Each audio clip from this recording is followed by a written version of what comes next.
है सोमरस। जब सोमरस की धारा जब प्रवाहित होगी जब हम अर्थात सोम फ्लो व्हेन वी रियलाइज्ड, हम ईश्वर को अनुभव और एक्सपीरियंस्ड करेंगे, हम उनका भान करेंगे और को अनुभव करेंगे। जब हम अटेन करेंगे गॉड को, जब हमारा ब्लिसफुल नेचर हो, ईश्वर का हम पर दया भाव रूप से कल्याण का हाथ रहेगा। सब वह हमें ब्लिसफुल नेचर से सोम की धारा प्रभावित करेंगे। ब्लिसफुल नेचर होगा उनका, दयापूर्ण भाव, ब्लिसफुल नेचर, उन सुप्रीम सोल, वह सोल ही आत्म पूर्ण भाव से हो जाएगी, उस पर ईश्वर का नेचर रहेगा।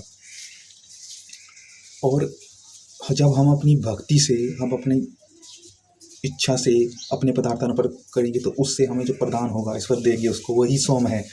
जब अपनी सामग्री इच्छा से हम अर्पित करते हैं तो यही है कि realised and experienced good is a soma, वह सोम कहलाता है। सोम का भान होना, सोमरस।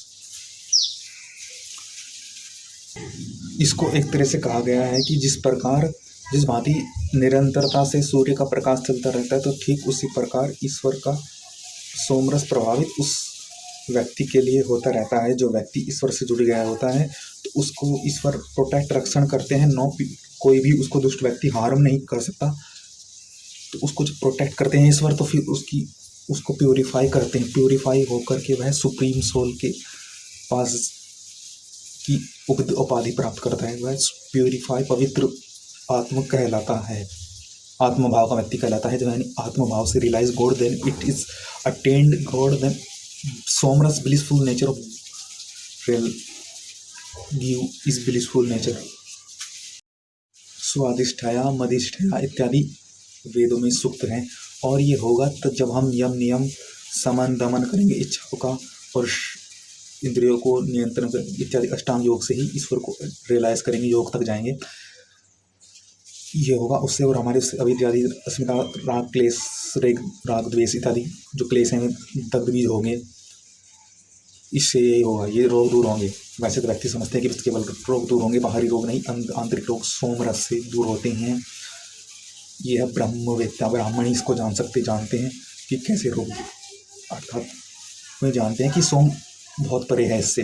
इसे थोड़ा चर्चा और करते हैं कि जिस प्रकार कहा गया है कि बादल अर्थात वर्षा का ऋतु का अवसर है, इसमें वेद पढ़ते हैं, उसमें कहते हैं जैसे बी रूटेड, जैसे कि रूट जगड़ लेती है और पृथ्वी में पेड़ ऊपर को बढ़ते हैं, तो ठीक उसी प्रकार राजा दुष्टों को जगड़ लेता है, दंड देता है और बादलों की तरफ गर्जना करता है। जिस प्रकार वर्षा ऋतु में बादल गर्जना करते हैं तो राजा बढ़ता हुआ दुष्टों को दंड देता है, गर्जन करता हुआ गर्जन पूर्वक दंड देता है। इससे ही राजा उत्तम बढ़ता है।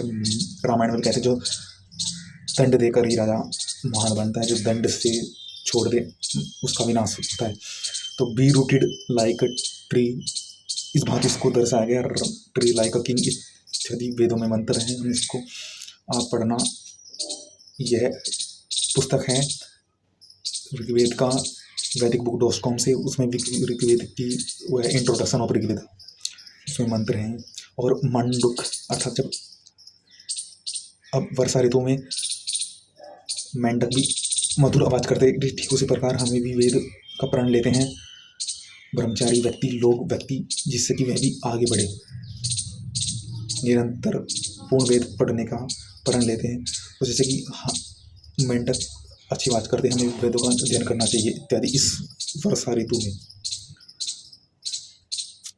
इससे हमें ज्ञात होता है कि मेंढकों से क्या, कि मेंढक वर्षा ऋतु में ही बोलते हैं। तो मधुरवाणी हमें वर्ब पढ़ने का अवसर मिला है तो उसको पूर्ण रूप से उपयोग लेना चाहिए, समझना, बुद्धि को सही करना चाहिए, एक बार ईश्वर से जुड़ना चाहिए। तभी आपका ब्लिसफुल नेचर सोम के द्वारा, ईश्वर के द्वारा आपको कल्याण, ब्लिसफुल नेचर होगा।